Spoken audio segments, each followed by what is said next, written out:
기도 올리옵나이다. 아멘. 할렐루야. 네, 사랑하고 축복합니다. 우리 옆에 있는 분들과 인사하겠습니다. 사랑합니다. 축복합니다. 예수 그리스도의 이름으로 우리가 사랑을 선포하고 축복을 선포할 때 하나님께서 우리의 입술을 통해서 그 놀라운 사랑과 축복이 증거되어지는 은혜 있게 될 줄 여러분 믿습니다. 오늘 우리 함께 봉독한 본문 말씀을 통해서 끝까지 사랑하시다라고 하는 제목의 말씀 여러분들과 함께 나누고자 합니다. 여러분, 유대인의 역사는 하나님의 언약으로 시작되어진 사랑의 이야기였습니다. 그러나 그 언약의 길 위에서 이 불순종과 반역의 흔적이 끊이지 않아요. 홍해를 가르시며 이 구원의 길을 열어주신 하나님 앞에서 그 이스라엘 민족이 한 행위는 무엇입니까? 금송아지를 세우는 거였어요. 또 약속의 땅 문턱에서조차도 의심해요. 두려움 가운데 사로잡혀요. 그래서 뒤돌아서게 되어집니다. 예언자들은 하나님께 돌아오라 라고 하는 외침으로 이 역사의 어두운 골짜기마다 불을 밝혔어요. 하지만 그 메시지는 이내 조롱과 돌팔매가 되어져서 되돌아오게 되어집니다. 침묵 속에 갇힌 예언자들의 목소리와 함께 그들의 이 불순종의 역사는 이어져 갔습니다. 그리고 이제 그 역사의 무대는 예루살렘 한 골목으로 옮겨집니다. 스데반이 설교하던 당시, 우리가 지금 7장, 이 사도행전 7장은 스데반의 설교거든요. 우리 지금 마지막 대목을 읽었고, 그리고 마지막에 스데반이 순교하는 장면을 우리는 함께 읽었습니다. 그런데 이 설교하던 당시 이 예루살렘은 격동의 시대를 살고 있었다는 거예요. 로마의 압제로부터 민족의 정체성을 지키기 위해서 그 유대인들은 율법과 전통을 더욱 철저하게 붙들고 있었어요. 그래서 그들의 신앙은 겉으로 보게 되어지면 경건한 것처럼 보여요. 하지만 실상은 형식에 묶여 있습니다. 성전은 여전히 화려하게 서 있었지만 하나님의 영광은 그 안에서 멀어지고 있었습니다. 종교 지도자들은 이 정치적인 안정과 자신들의 권력을 유지하기 위해서 그 백성들을 막 이렇게 조종을 해요. 그 결과 참된 예언자의 음성은 점점 더 묵살되고 있었습니다. 바로 그때 이 스데반의 외침이 여러분 유대 사회를 흔들었습니다. 그의 설교는 단순히 그들의 죄를 고발하는데 그치지 않았습니다. 그것은 그들 조상의 역사를, 그 조상의 역사를 들춰내서 하나님이 보내신 그 메시아를 거절한 그들의 완악함을 드러내는, 어떻게 보면 이게 진리의 외침이었다는 것입니다. 스데반은 마지막 기회를 어쩌면 그들에게 주고 있는 듯 보입니다. 과거를 회개하고 새로운 길로 들어서기를 간절히 바라는 마음으로 지금 하나님의 부르심을 지금 전하고 있었던 것입니다. 그런데요, 이 스데반의 말씀은 지금 이 이스라엘 백성들, 이 유대인들에게 있어서는 견딜 수 없는 칼날처럼 지금 들려왔어요. 여러분, 진리는 언제나 불편한 것이었고 그 불편함은 마침내 돌을 움켜쥔 손끝으로 나타나게 되어집니다. 오늘 우리가 함께 읽은 본문은 그들의 반응 속에서 하나님의 뜻이 어떻게 이루어지는가라고 하는 것을 오늘 우리에게 보여주고 있습니다. 그들의 분노가 스데반을 죽음으로 몰아넣었어요. 하지만 그 현장은 새롭게 피어날 이 복음의 씨앗이 뿌려지는 장소로 이어지는 것을 오늘 우리는 보게 되어집니다. 그래서 스데반의 말은 단순한 책망이 아니라는 거예요. 조상들의 역사를 돌아보게 하고 그들이 잃어버린 은혜와 사랑을 회복하라고 하는 하나님의 애타는 부르심이었던 것입니다. 그런데 그들은 여전히 목이 곧아요. 굳은 마음이에요. 그 하나님의 부르심에 어떻게 반응하냐면 거절이라고 하는 것으로 반응합니다. 손에는 돌을 움켜쥔 채 이 분노와 완악함으로 가득 찬 그들의 심령은 스데반의 외침에 아주 거칠게 반응합니다. 그리고 돌이 날아드는 그 순간에도 스데반은 그 하늘을 바라보면서 사랑의 기도를 드립니다. 그를 쓰러뜨린 것은 돌이었지만 그의 영혼은 끝까지 사랑으로 높이 들려 있음을 오늘 우리는 보게 되어집니다.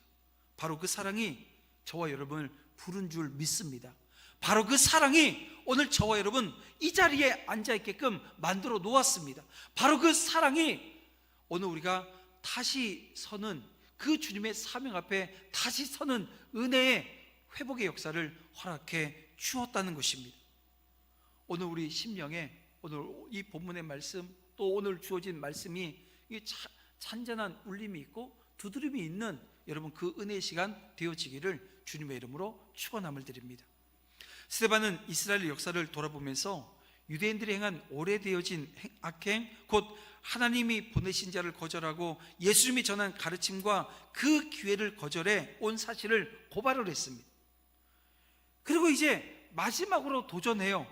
유대인들은 육신의 할례를 받아 선민이라고 하는 자부심과 또 종교적 형식을 갖추었는지는 모르겠지만 마음으로 믿어 순종하는 진정한 표식은 갖추지 못했다라고 하는 것을 지적을 합니다.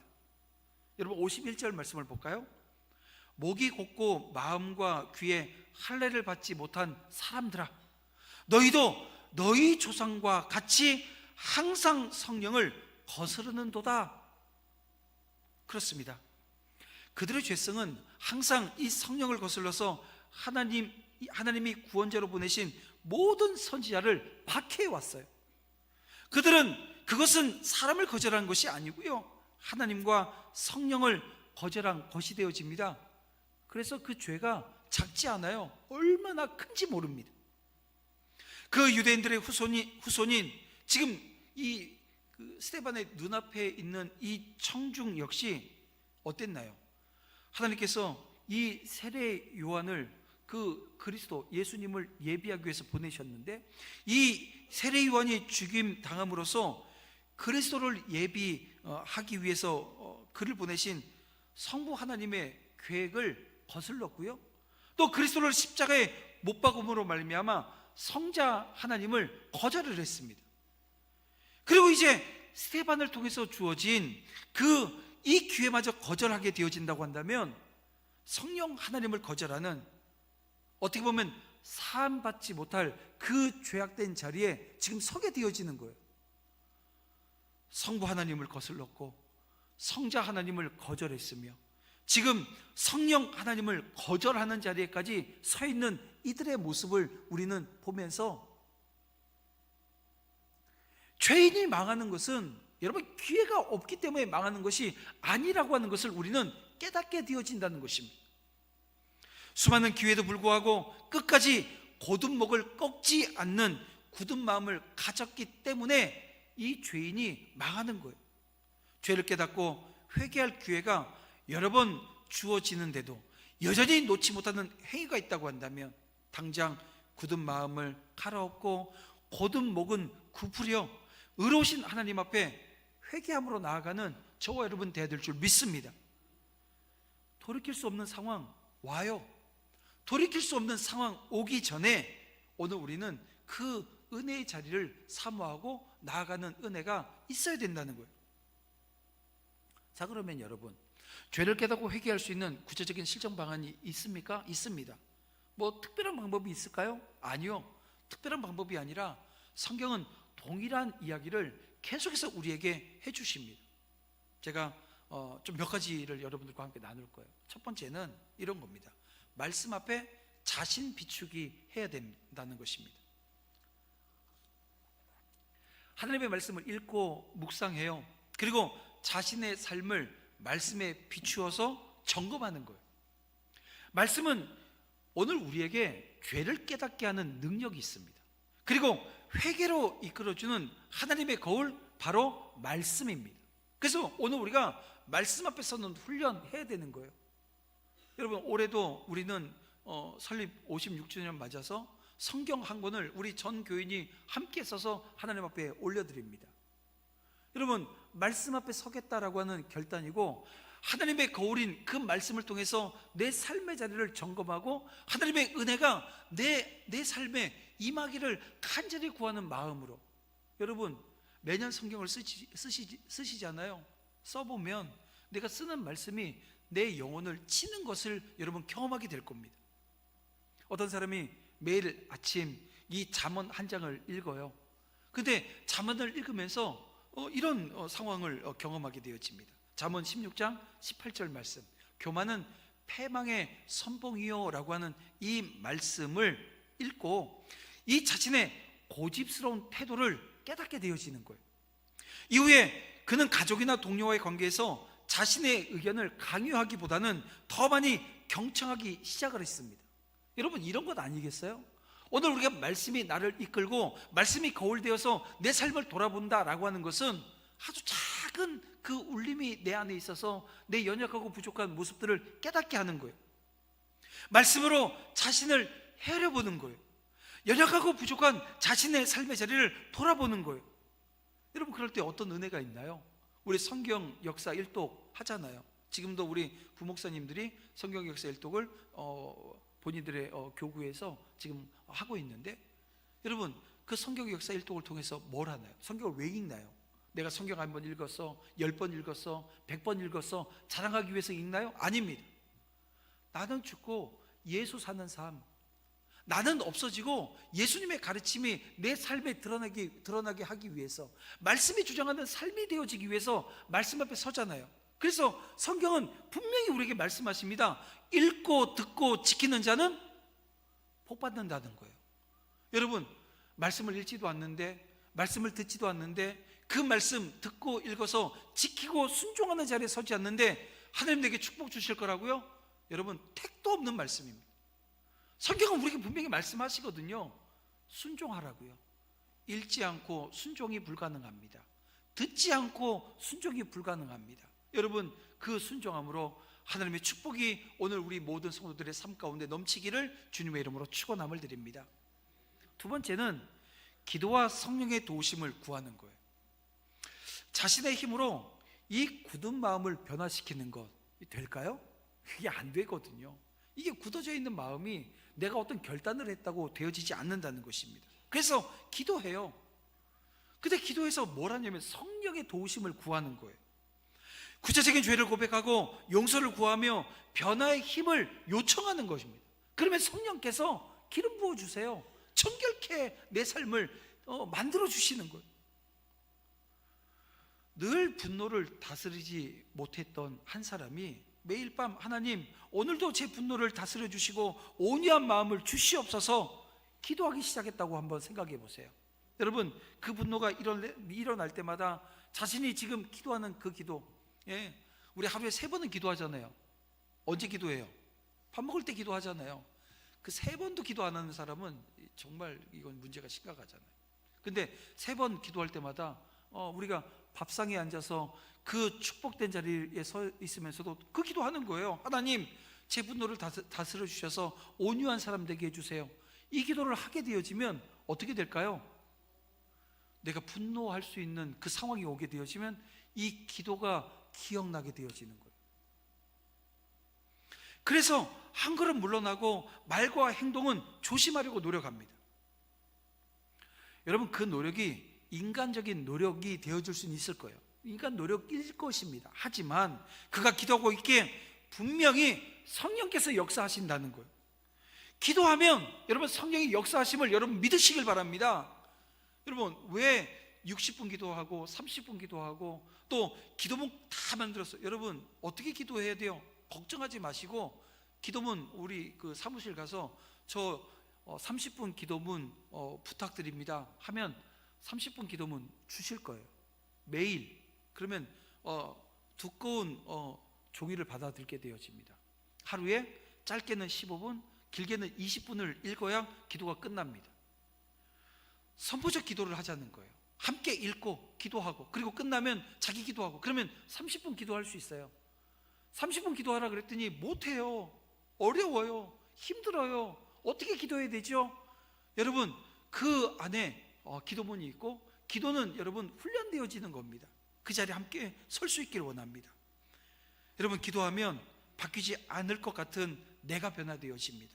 기도하면 상대방이 바뀌는 게 아니고요, 내가 바뀌는 거예요. 기도하면 하나님의 마음을 품게 되어지고 그 마음으로 내가 하지 못했던 이 마음 자리에 여러분 평안이, 그 하나님의 샬롬이 임하게 되어지는 은혜를 경험하게 되어지는 것입니다. 여러분, 오늘 우리 공동체가, 우리 모든 믿음의 권속들이 함께 그 은혜를 경험할 수 있기를 주님의 이름으로 축복함을 드립니다. 세 번째, 이 구체적인 죄를 인정하고 회개에 따른 행동의 결단이라고 하는 게 있어야 된다는 겁니다. 여러분, 회개가 단순히 잘못했어요, 하나님 제가 정말 잘못했어요 라고 하는 것일까요? 그게 끝나는 게 아닙니다. 잘못된 행동을 멈추는 거예요. 그리고 올바른 길로 돌이키는 결단이 그 과정에서 필요한 것입니다. 구체적으로 잘못된 행위를 그만두고 올바른 행동을 실천하는 방법을 계획하는 거예요. 자, 이 누가복음 19장에 보면 그런 내용이 나와요. 누가복음 19장 누가 나오죠? 삭개오라고 하는 사람입니다. 이 누가복음엔 예수님께서 이런 말씀을 주셨어요. 인자가 이 땅에 온 건 이 의인을 위해서 온 게 아니라 죄인을 위해서 왔다. 죄인을 구원하시기 위해 왔다. 그래서 이 건강한 사람에게는 의원이 필요 없고 이 병자에게만 의원이 필요하다, 이런 얘기를 하셨는데요. 그 얘기를 하시고 나서 19장에 딱 거기에 맞는 사람이 한 명이 등장하는데 바로 삭개오입니다. 삭개오가 예수님을 만나요. 그리고 자신의 죄를 인정하고 나서 한 행동을 보세요. 자신의 재산의 절반을 가난한 사람들에게 나누어 주겠다는 거예요.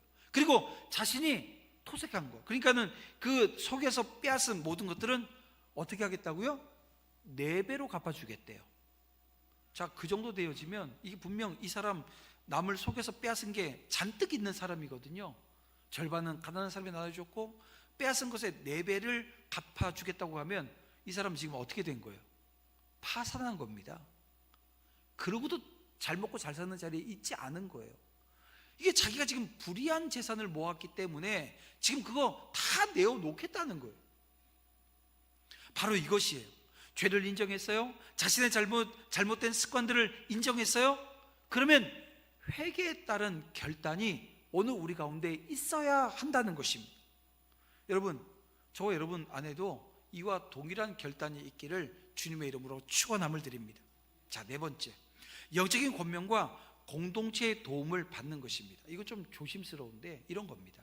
우리가 이 공동체 안에서 이 권면도 받아야 되고 또 도움도 받아야 되는데 누구에게 도움을 받고 누구에게 권면 받아야 되는지에 대한 것들이 흔들려요.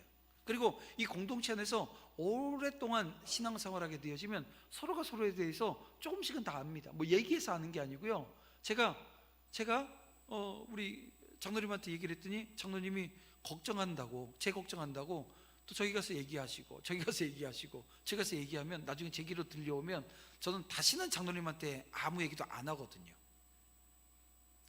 기도해달라고 부탁을 했는데 기도하시는 게 아니라 가면서 여기 얘기하고 저기 하고 제 귀에 들려오면 안 해요. 이게 오래된 공동체 안에 나타나는 아주 안 좋은 모습 중에 하나예요. 자, 우리 교회는 그런 일이 없지요? 고사님이 웃으셨어요. 있대요. 우리 교회도 그런 모습이 있거든요. 그래서 여러분, 기도하는 공동체, 이 기도하는 공동체는 걱정해주는 공동체가 아니고요, 성령의 인도함을 구하는 그 자리에 섭니다. 그래서 권면도 도움의 말도 이게 오늘 우리 안에서 잘 세워집니다. 누굴 통해서요? 리더들을 통해서. 여러분, 오늘 우리 공동체에 저한테 그 여러 가지 이야기를 하더라도 제가 어디 가서 그 얘기를 막, 우리 장로님들이 그런 얘기 하세요. 목사님이 신방은 열심히 하시는데 우리 장로님들이 아는 게 없다. 그럴 수 있잖아요. 왜냐하면 제가 아무 말씀도 안 드리거든요. 그래서 때로는 우리도 좀 이렇게 성도들의 형편과 상황을 알았으면 좋겠는데 모르는 경우들이 있어서 답답해하실 때가 분명히 있습니다. 그러나 여러분, 그렇다고 제가 신방하면서 알게 되어진 이야기들을, 세상에서 사회복지사들은요, 비밀보장의 원칙이라고 하는 게 있어서 내담자, 내담자가 와서 하는 얘기들은 절대 밖에 가서 얘기를 하지 않습니다. 그런데 교회에서는요, 그게 무너지는 경우들이 종종 있어요. 어쨌든 여러분, 오늘 믿음의 공동체 안에서 자신의 연약함을 고백하는 것, 이게 필요할 때가 있다는 겁니다. 또한 신뢰할 수 있는 사람에게 권면과 도움을 요청하는 것, 필요하다는 거예요. 그래야 이 공동체가 건강해지거든요. 자신의 죄를 더욱 분명히 인식하고 변화의 책임을 지는 이 과정 속에선 여러분 이런 과정이 때로는 필요합니다. 그래서 오늘 공동체 안에 리더로 세워진다라고 하는 것은 누군가에게 권면을 할 수 있고 누군가에게 도움을 줄 수 있어야 돼요. 이 얘기는 뭐냐면 누군가가 권면을 받기를 원하고 도움을 요청할 수 있어야 공동체 안에 리더로 세워지는 거예요. 제가 그걸 경험을 해요. 제가 이제 신방을 매년 하지만 작년부터 했던 것 같아요.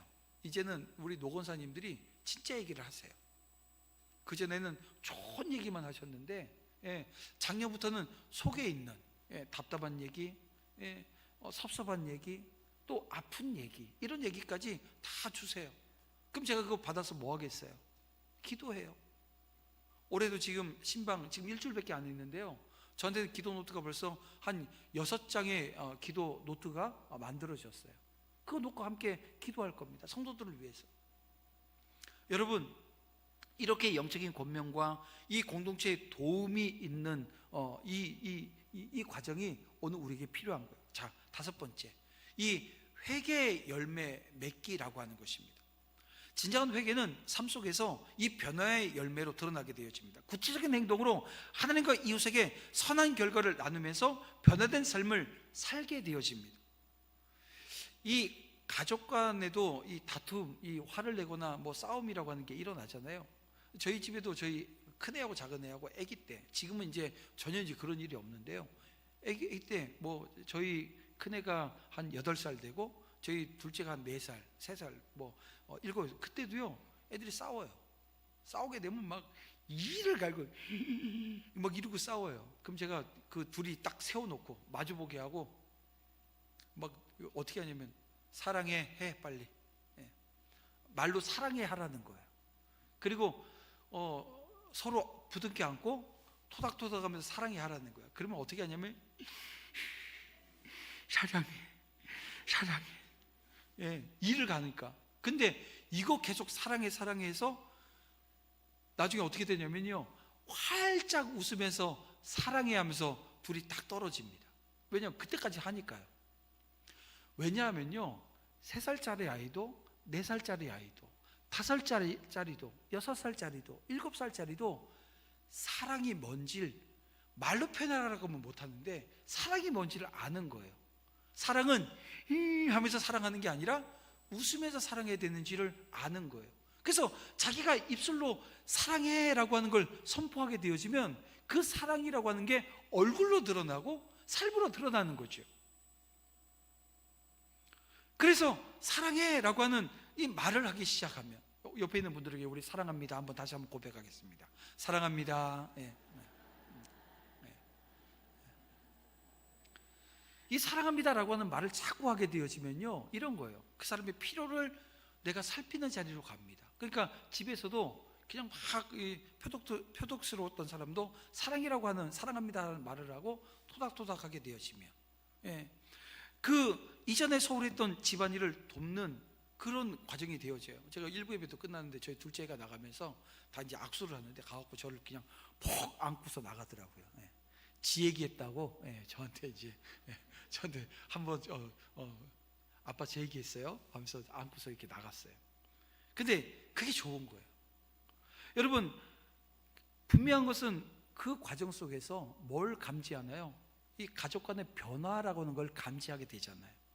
이런 모습이 지속되어지면 분명 가족 간의 이 관계 회복이라고 하는 것이 일어납니다. 그래서 저도 저희 어머니 아버지 가끔 뵈러 가면 어머니가 저한테 아버지의 부족한 부분을 일러요.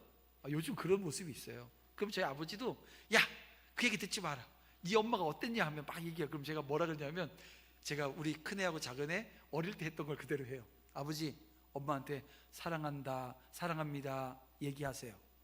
그러면 야, 쓸데없는 얘기 한번 해보세요. 그러면 또 하세요. 그러면 이내 그냥 분위기가, 이게 가지고 있는 힘이요 얼마나 큰지 모릅니다. 사랑합니다, 아니, 사랑하지 않는 건 아니잖아요. 그런데 사랑한다라고 하는 걸 표현을 하게 되어지면 이내 그냥 불편했던 그런 마음들, 생각들이 다 바뀌게 되어집니다. 그런 것 같아요. 여러분, 회개 기회는 어느 우리에게 무한하게 주어지지 않는다는 겁니다. 매 순간 은혜의 시간으로 여기고 즉각적으로 반응하는 것, 이게 여러분 축복 아니겠어요? 주일 설교를 듣고 자신의 잘못된 태도를 깨닫게 되어진다고 한다면 이런 거죠. 그래, 오늘도 정말 좋은 말씀 들었으니까 다음에 바꾸지. 여러분, 좋은 말씀 들었으니까 내가 다음에 한번 생각해보고 바꿔보지. 이 마음이 들었다고 한다면 여러분, 그 마음 누가 주는 걸까요? 최소한 성령이 주는 마음은 아닌 것 같아요. 말씀을 깨닫게 했으면, 알게 했으면 실천하고 또 그것을 실천하겠다고 결단을 해야 되는데, 결단하지 못하게 만드는 것은 여전히 내 안에 해결되어지지 않은 이 과정들이 있는 거예요. 뭐가 해결되어지지 못하게 할까요? 뭔지는 모르겠어요. 근데 분명한 건 성령께서 하시진 않으셨다는 거예요. 그래서 오늘 이 시간 말씀 앞에 오늘 우리가 순종하면서 구체적인 변화가 있기를 간절히 바라면서 이 예배가 끝나고 나서부터 오늘 우리가 변화되어야 되겠다, 지금 이 시간 결단하는 마음이 있어야 됩니다. 그렇습니다. 굳은 마음과 곧은 목을 꺾는 것은 순간적인 결단으로 끝나는 게 아니에요. 매일 말씀 앞에서 또 기도와 성령의 인도하심 가운데 지속적으로 자신의 행동을 살피고 실천하면서 또 주변에서 오늘 내게 권면해주고 내가 또 권면을 요청하기도 하고, 그러면서 하나님 앞에서 변화되어져 나가는 것입니다. 여러분, 바로 오늘이 그런 날이 되어지길 원합니다. 오늘이 바로 은혜의 날이고 바로 오늘이 회개의 날임을 기억해서 주님의 초대에 응답하는 저와 여러분 모두가 되어지기를 주님의 이름으로 축원함을 드립니다. 자, 다시 본문으로 돌아갈게요. 이 군중은 회심의 기회에도 불구하고 마음에 찔릴 뿐 마음을 고쳐 돌이키지 않아요. 급기야 이 스데반에게 돌을 들고 쳐 죽입니다. 근데 이 스데반이 그 죽는 순간까지 주님께 자신의 영혼을 맡기고 이 백성의 구원을 간구하는 모습을 오늘 우리는 성경을 통해서 읽습니다. 그래서 스데반의 순교 사건은 오히려 예수님과 그분이 전한 말씀, 끝까지 자기의 백성을 구하기 위해서 중보하셨던 그 말씀을 생각나게 해요. 그리고 이 순교의 사건에 오늘 우리는 대조적인 장면을 보게 되어집니다. 여러분, 백성에게서는 하나님의 영광이 떠나가는 것처럼 보이지 않습니까? 그런데 스데반은 오히려 하나님의 영광을 보게 되어집니다. 성난 군중은 큰 소리를 치면서 귀를 막고 달려들어요. 하지만 스데반은 그 저들을 용서해 달라고 크게 부르짖고 있습니다. 그리고 은혜와 권능이 이 충만했던 스데반은 죽는데요, 사리가 충만한 청년 사울이 새롭게 등장하는 것을 보게 되어집니다. 자, 8장 1절 말씀을 우리 다시 한번 보겠습니다. 다 같이 보겠습니다. 시작. 사울은 그가 죽임을 당함을 마땅히 여기더라. 그날에 예루살렘에 있는 교회에 사마리아 모든 땅으로 흩어지니라. 아멘. 교회에 큰 핍박이 닥치자 예루살렘 교회 성도들 어떻게 되나요? 유대와 사마리아와 모든 땅으로 흩어졌습니다. 여러분, 어디서 들어본 말 아닌가요? 여러분, 주님이 승천하시면서 하신 말, 여러분 말씀 기억하십니까? 사도행전 1장 8절에 있는 말씀입니다. 오직 성령이 너에게 임하시면 너희가 권능을 받고 예루살렘과 온 유대와 사마리아와 땅끝까지 이르러 내 증인이 되리라. 이 말씀이요, 지금 오늘 본문에 그대로 지금 이어집니다. 그 명령대로 성도들이 비록 자발적으로 지금 흩어지는 건 아니에요. 왜냐하면 흩어지지 않으려고 했던 것처럼 혹여 보일 정도로 지금 이들은 그 예루살렘 안에서 지금 성령의 놀라운 역사 가운데 머물러 있었는데요, 하나님은 그들을 강제적으로 이 핍박이라고 하는 수단을 써서 흩어놓으십니다. 여러분, 유대교는 기독교를 이단으로 정죄해서 큰 핍박을 가했습니다. 그래서 예루살렘 성도들 중에 허다한 사람들이 온 땅으로 지금 흩어지게 된 거예요. 표면적으로 보게 되어지면 이 교회가 손해보는 것처럼 보이지요. 하지만 여러분, 이 모든 핍박을 통해서 온 교회를 세우려고 하시는 하나님의 큰 섭리가 있음을 우리는 발견하게 되어집니다. 성도들이 유대와 사마리아와 그 각 세계 각지로 흩어진 결과 어떻게 되었습니까? 교회가 사라집니까? 아닙니다. 그 증거가 바로 오늘 우리들입니다. 이때 한 사람, 이 스데반이 죽고 이 교회가 핍박받게 되어지는 그 순간, 교회는, 이 성도들은 흩어졌는데 그 흩어짐이 2000년이 흐른 지금 오늘 이 성북구 도남동 이 작은 샛길에 이 교회가 세워지는 은혜가 있었다는 거예요. 교회는 꺼지지 않는 불꽃과 같은 곳입니다. 불의 위력, 성질 여러분 잘 아시죠? 불은 처음엔 아주 작게, 이 불 붙이는 게요 쉽지 않아요. 그래서 성냥 하나 가지고 불을 붙인다 쉽지 않습니다.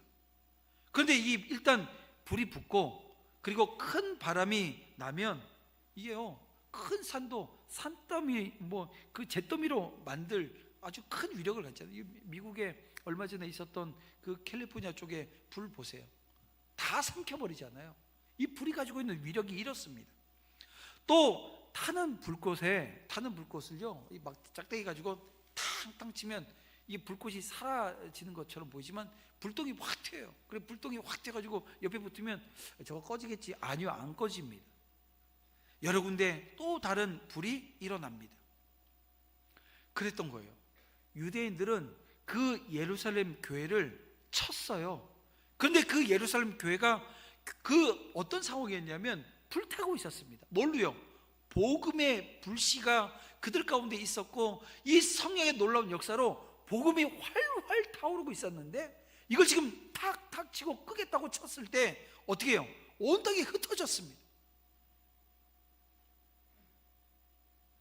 이 불길을 막을 자가 아무도 없는 거예요. 어떻습니까? 우리는 이 불길 중 한 불꽃 드림을 여러분 아셔요? 여러분 내 정체성이 이 지금 치는 불꽃에 내가 하나라고 하는 것을 여러분 믿으십니까? 그래서 내가 가는 곳, 내가 서는 곳에 이 복음의 불꽃이 타오르게 해야 되는 것, 이거 오늘 우리가 해야 되는 사명이라는 거예요. 이제 유대인을 향한 그 하나님의 길고 긴 그 인내의 제한이 끝났습니다.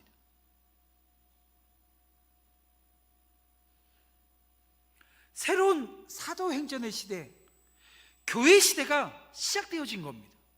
이제 하나님 우편에 계신 그 예수 그리스도께서는 우리를 중보하고 계시고 성령 충만한 주의 사람들을 통해서 만민을 향한 복음으로 온 세상을 복 주시는 그 하나님의 계획이 시작되어진 거예요. 복음은 예루살렘이라고 하는 장벽을 넘어서 온 유다와 사마리아와 여러분 땅끝으로 전해질 준비가 된 것입니다. 여러분 이렇게 하나님의 사랑 막을 수 없어요. 하나님께서 사랑하시는데 그 하나님의 사랑을 막을 수 있는 여러분 그 모든 과정은 존재하지 않습니다. 하나님은 끝까지 사랑하시는 분이심을 여러분 믿으시길 바랍니다. 악이 가득한 인생은 계속 구원의 손길을 내미는 하나님을 곧은 목과 굳은 마음으로 거절해 왔어요. 이러한 인생을 끝까지 사랑하시는 하나님의 인자가 놀랍습니다. 죄인을 사랑하셔서 구하고자 하시는 하나님의 계획은 지금도 진행되어지는데요.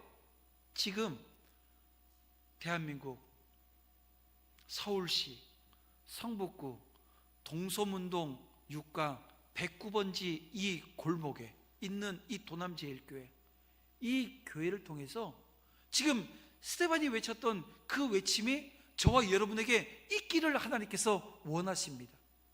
그 외침은 하나님의 사랑을 가지고 있고 그 외침은 그 사랑이 그냥 표면적으로 드러나는 것이 아니라 오늘 우리 중심에서부터 우러나오는 그 외침이 되어지길 우리 주님은 원하세요. 그래서 우리가 하나 되어 연합해서 그 선교적 사명을 감당하는 자리에 서는 겁니다. 하나님이 가장 기뻐하시고 오늘 우리를 부르신 그 이유 목적을 이루어내는 거죠. 사랑하는 성도 여러분, 하나님 앞에 곧은 목을 꺾고 부드러운 마음으로 우리 함께 나아가십시다. 그리고 하나님의 사랑은 제한이 없다라고 하는 것을 우리는 알기에 그 사랑 전하고 증거하는 자리에 함께 설 수 있기를, 마지막 때 오늘 우리가 그 은혜의 자리에 설 수 있기를 주님의 이름으로 축원함을 드립니다. 이제 우리 함께 찬양하면서 함께 결단하며 나아가겠습니다. 오직 주의